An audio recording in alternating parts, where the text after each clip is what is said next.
இன்றைக்கி உடம்பு முடியலன்னு சொல்லிட்டு ஒரு 9 மணிக்காட்ட தான் நான் எழுந்திரிச்சேங்க. வீட்டில் அம்மா குச்சிக்கிழங்கு வாங்கி கொடுத்துட்ருந்தாங்க இருந்துச்சு. சமைக்காதனால சரி இந்த கிழங்கு வேக வச்சிடலான்னு சொல்லிட்டு கிழங்கெல்லாம் வேக வச்சாச்சு. அப்படியே லேட்டாக தான் கொஞ்சம் செடிங்களுக்கெல்லாம் தண்ணி விடவும் நான் போனேன். இந்த செடிங்களுக்கெல்லாம் தண்ணி விட்டுட்டு வந்தேங்க. நம்ம வீட்டுக்கு ஒரு 2-3 செடி புதுசாக வந்திருக்கு.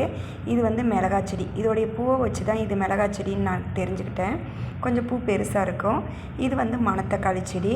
இந்த பூ வந்து அதேமாரியே சின்னதாக இருக்குது.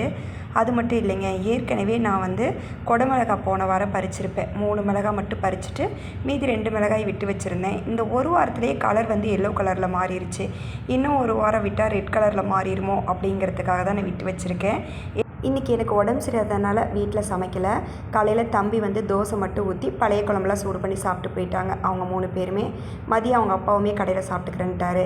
விதவிதமாக சமைக்கிற அன்றைக்கெலாம் பசிக்காதுங்க. இன்றைக்கி எனக்கு நல்ல பசி. அதனால் பழைய சாப்பாடு தான் சாப்பிட போகிறேன்.